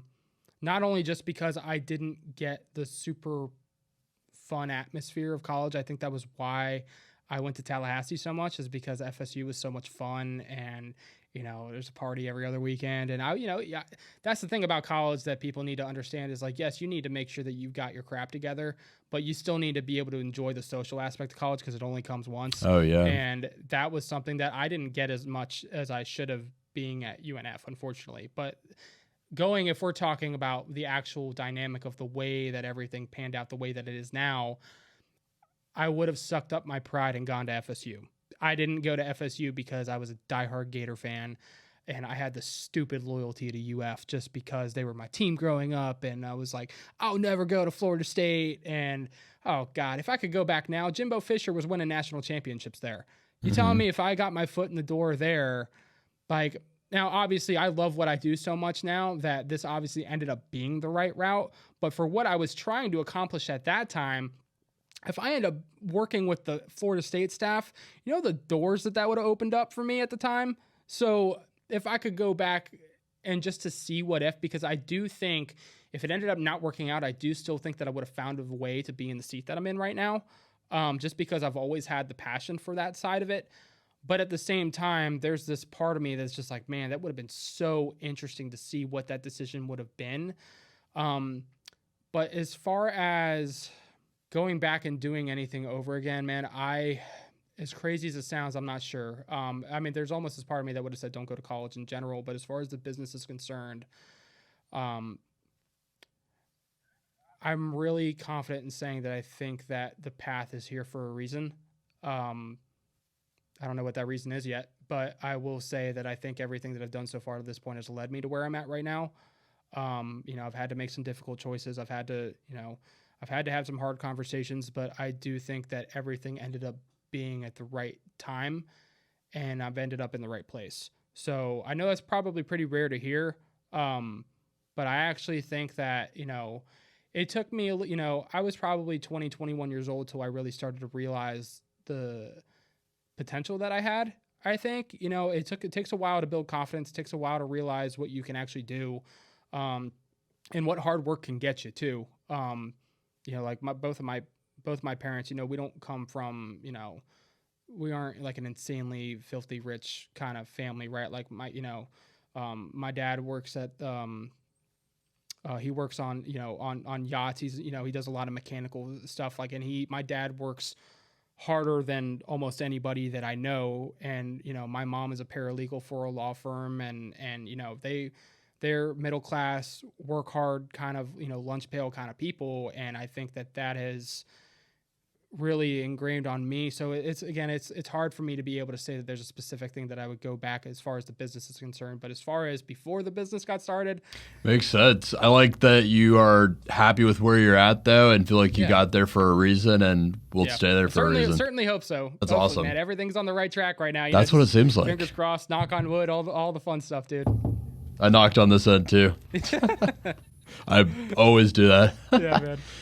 And then and the other question I always ask is, so the show is called Profession Session, right? So I have a kind of a thesis with the show that many different types of things can be a profession. It kind of looks different for everyone, and you're a great example of that because you're in this kind of unique format that you've built your business in, where you have both sides that you're dealing with. Mm-hmm. So it's a unique example of a profession. And I'm curious what it means to you personally to be a professional. That's a good question. Brody, because I know you know me a little bit to a certain extent, right? And like the way my professionalism is different than other professionalisms. Like I am being in the sports industry, not every word out of my mouth is Johnny Professional, but I make it in a way that I think people find me relatable at times with the way that I communicate with them and the way that I talk, that I bring my own twist to it. And I think that, again, comes back to you have to have confidence in yourself. And, that's a good question, man, because honestly, and that's a deep question, because as far as the professional side is concerned, I'm very, very thankful for where I'm at right now. And I don't think that if I didn't do it my way like that, I don't know if I would be where I am right now too. So hopefully that answers the question properly. I mean, it's something that it means more than I could probably express just because of where it's gotten me to this point. Yeah. Yeah. Like I said, it looks different for everyone. I mean, right. Like you mentioned, not every word out of your mouth is Johnny Professional, but I think that's for a reason. It's because you're in an industry where the way that you speak to your clients, to the people that you deal with, to the professional relationships that you have is the way that they want to be spoken to, and the way that they best receive information. And I think there's a good point in there that being a professional is recognizing what that looks like for you in your specific industry or niche, right? And adapting to that and playing that game correctly. Yeah, dude, that's a good way to put it. Because I have certain people that you got to watch your mouth sometimes, and then I've got certain ones that F-bombs are flying off the shelf. Yeah. And it's, and it's like, again, those are the kind of relationships that, it makes it fun that everyone is different. And, it's a lot of fun to do. It holds you to a high standard of being adaptable and really knowing the kind of, for lack of better words, game of relationship building really well and being really good at it. Right. I think that's really cool. Well, Brian, I want to say thank you again so much for being on. Is there anything else that you'd like to leave the audience with? No, I mean, if there is anyone listening that happens to have any high school football players that needs any help, please, find me at bhrecruiting.com. My Twitter handle is at @bhernyscoutguy. Try to put a little bit of a fun twist on it. My last name looks like Henry. It's pronounced Herny. A lot of people in the area know me as Brian Henry. But again, I don't correct people on it just because, hey, at least they know who I am, Meeting them where they're at. Yeah, no, but no, Brody, I mean, can't thank you enough. If anyone ever has any questions about anything small in particular, I try to be able to get on the phone with people to where even if they for some reason didn't sign up, even if I'm a little out of their price point or whatever, that I can at least still bring some kind of knowledge to what is needed to be able to do to help the kids a little bit. So, my number is on the website, and, you guys can fill out a little comment section where you guys can reach out, or you can email me, you guys. I mean, whatever you guys want to do. If you guys ever need anything, please never hesitate to reach out. That's what I'm here for. So, but no, Brody, I mean, again, can't thank you enough for having me on, dude. This was fun, dude. We could absolutely definitely do this again sometimes, man. I feel like we could talk for another hour and a half if we really wanted to. Yeah, man, you're a great conversationalist, and you had a lot of good stuff to talk about. I really appreciate it, and I'll make sure that everyone can find you and all the applicable channels in the show notes if you're listening on audio, or the details if you're watching on YouTube. Thank you again for being on. Hopefully we can do this again in the future, and It's been a fantastic and informative conversation. Yeah, of course, man. No, I really appreciate it and appreciate all the listeners for listening too. Awesome. Well, this has been Profession Session. I'm your host, Brody Vinson, and my guest has been Brian Herny of BH Recruiting. And again, check the notes or the details for all information on him. Till then, tune it out. Thanks so much for tuning into Profession Session. I'm your host, Brody Vinson. Stay tuned for new episodes every week and short clips of deep dives into specific topics that I put out on different social media channels. We could be found on YouTube, Instagram, LinkedIn, Facebook, TikTok, all major podcast platforms. You can find my guest in the details of this video or podcast. And if you happen to know a young standout business owner, professional, or entrepreneur that you would think would be a good fit for Profession Session, DM me or get in contact with me anywhere and just let me know. And they could be the next to tell their story here. Until next time, again, this has been Profession Session. Stay focused, stay hustling, and stay networking.